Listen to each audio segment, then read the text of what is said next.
Care health insurance వారిది ఈ plan అయితే ఎక్సలెంట్ ఉంటుంది. Care supreme plan. ఈ ప్లాన్ నేమో కేర్ సుప్రీం ప్లాన్. ఇక్కడ దేశంలో అతి తక్కువ ప్రీమియంతో 600% వరకు గ్యారంటీ బోనస్ ఇచ్చే నెంబర్ 1 పాలసీ అనమాట ఇది. పాలసీ ప్రయోజనాలు చూడండి. 100% క్యాష్లెస్ ట్రీట్మెంట్ అయితే ఉంటుంది. అంటే 100% మీకు సింగిల్ రూపీ కూడా కట్టాల్సిన అవసరం లేదా ట్రీట్మెంట్కి. No copayment, no age limit. అంటే నో కోపేమెంట్ అంటే ఇప్పుడు హాస్పిటల్కి వెళ్తారు కదా, మీరు కోపేమెంట్ అంటే అర్థం ఏంటంటే అమౌంట్ తీసుకుంటారు. అంటే ఎగ్జాంపుల్ 100 రూపీస్ మీకు అయినాయి అంటే మీరు అందులో ఒక 20 రూపీస్ మీరు కట్టాలి, ఇంకొక 80 రూపీస్ కంపెనీ కడుతుంది. దీన్ని కోపేమెంట్ అంటారు.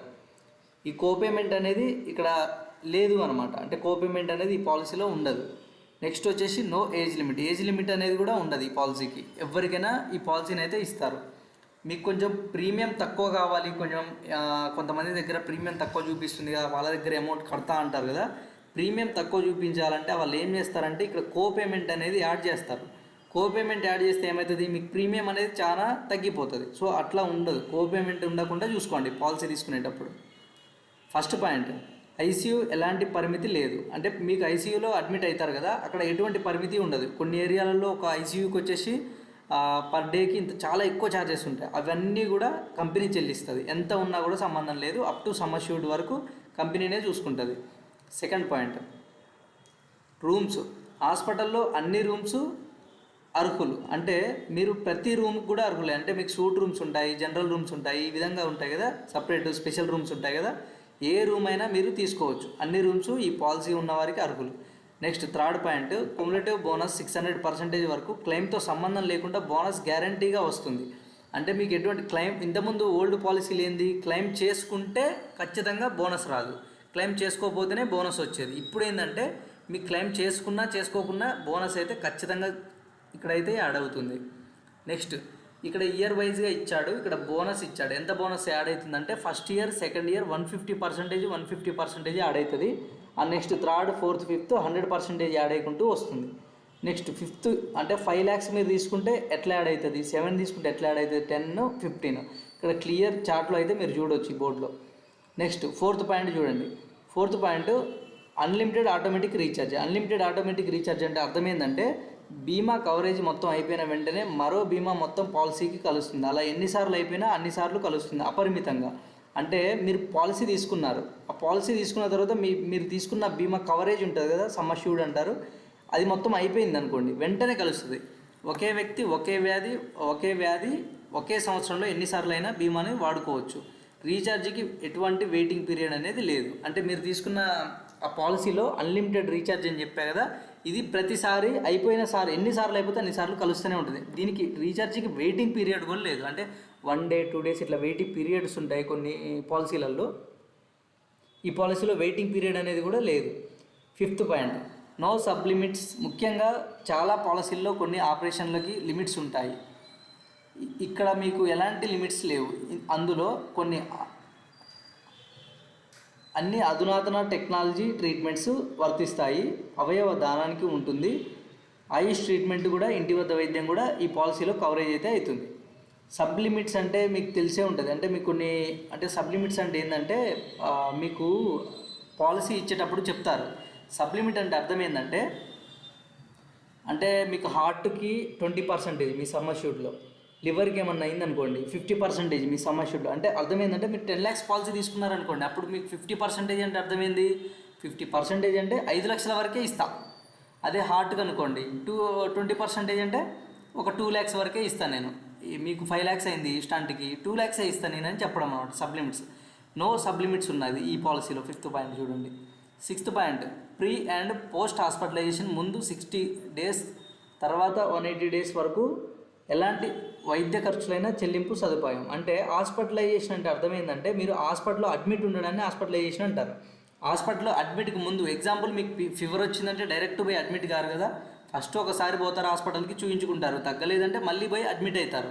సో ఆ విధంగా ఫస్ట్ చూయించుకున్నప్పుడు అమౌంట్ కూడా 60 days ముందు హాస్పిటల్ అడ్మిట్కి 60 days అమౌంట్, హాస్పిటల్ అడ్మిట్ తర్వాత 180 days అమౌంట్ కూడా ఈ పాలసీలో ఇవ్వడం అయితే జరుగుతుంది కస్టమర్కి. Seventh point, annual health checkup. కుటుంబంలో వారికి సంవత్సరానికి ఒకసారి హెల్త్ చెకప్ ఉంటుంది. అది కూడా పాలసీ తీసుకున్న 30 రోజుల నుండి. అంటే యాన్యువల్ హెల్త్ చెకప్ అనేది రైడర్ అండి. ఇది ఎట్లా ఉంటుందంటే, ఇది మీరు రైడర్గా పెట్టుకుంటే మీ కుటుంబంలో ఉన్న వాళ్ళందరూ ఒకసారి అయితే యాన్యువల్ హెల్త్ చెకప్ అయితే చేసుకోవచ్చు.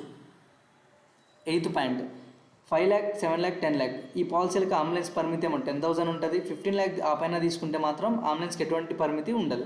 ఎయిర్ అంబులెన్స్ కూడా 5 lakhs వరకు ఉంటుంది. 9th point, wellness benefits. మీరు రోజు 10,000 అడుగులు కనుక నడిచారనుకోండి, మీకు వెల్నెస్ బెనిఫిట్స్ కింద మీకు 30% డిస్కౌంట్ వస్తుంది ఈ పాలసీలో. ఈ 30% కూడా ఎట్లా వస్తుంది చూద్దాం.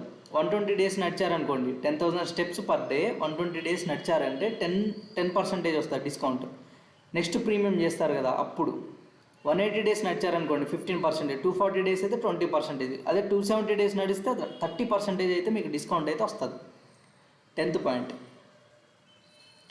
క్లెయిమ్ షీల్డ్ రైడర్ ద్వారా 68 రకాల నాన్ పేయబుల్ ఐటమ్స్ కూడా కవరేజ్ చేయబడును. అంటే నాన్ పేయబుల్ ఐటమ్స్ అంటే అర్థం ఏంటంటే, మీకు హాస్పిటల్లో గ్లౌజ్ అండ్ ఈ సర్జరీ ఐటమ్స్ అంటారు కదా, ఆ గ్లౌజ్ కానీ కాటన్ కానీ ఇంకా కొన్ని ఉంటాయి, ఇవన్నీ 68 ఉంటాయి కదా, అవన్నీ కూడా మీకు అవసరం లేదు. ఈ రైడర్ క్లెయిమ్ షీల్డ్ అనే రైడర్ పెట్టుకుంటే కంపెనీ వాడే చెల్లిస్తాడు. లేదు ఈ రైడర్ పెట్టుకోను అంటే మాత్రం మీరు చెల్లించాల్సి ఉంటుంది.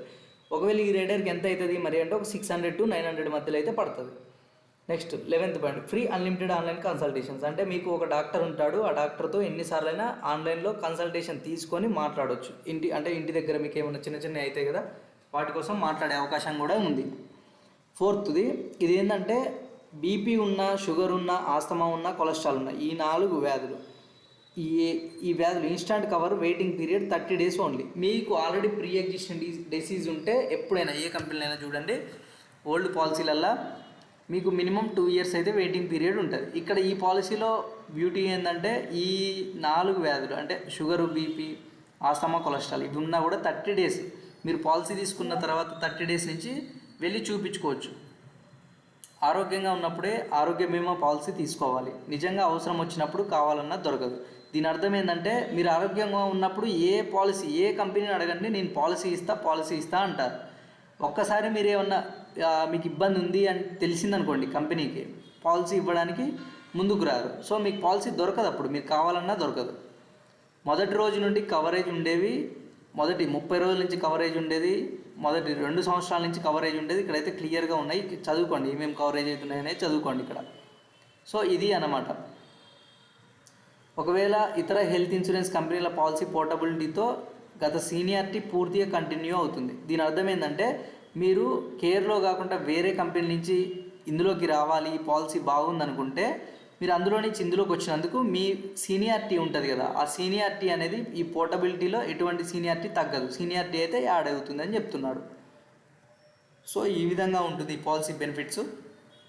మీరైతే ఈ పాలసీ తీసుకోవాలనుకుంటే నన్నైతే సంప్రదించవచ్చు. కేర్ సుప్రీం ప్లాన్, ఈ ప్లాన్ ఎక్సలెంట్ ప్లాను.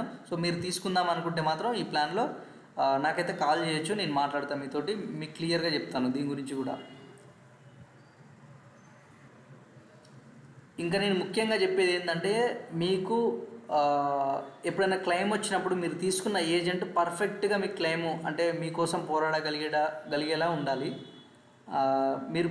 మీరు హాస్పిటల్కి పోయారు, అక్కడ మీకు క్లెయిమ్ రావట్లేదు, ఏదో రీజన్ వల్ల రావట్లేదు, మీకు తెలియట్లేదు, అప్పుడు ఏజెంట్ చెప్పలేకపోతున్నాడు అంటే అతను సో మీకు సర్వీస్ సరిగా ఇవ్వట్లేదు అని అర్థం. సో సరిగా సర్వీస్ కావాలి అంటే మా దగ్గర అయితే పర్ఫెక్ట్ సర్వీస్ దొరుకుతుంది. మీకు హాస్పిటల్కి వెళ్ళినప్పుడు కానీ క్లెయిమ్ రావట్లేదు అన్నప్పుడు కానీ మీకోసం అయితే మేమైతే క్లెయిమ్ రావడానికి పోరాడతాం. సో మా దగ్గర ఇన్వెస్ట్మెంట్ ఈ విధంగా పాలసీ తీసుకుంటా అంటే మాకైతే కాల్ చేయండి, మేమైతే మీకు పూర్తిగా సర్వీస్ అయితే ఇస్తాము.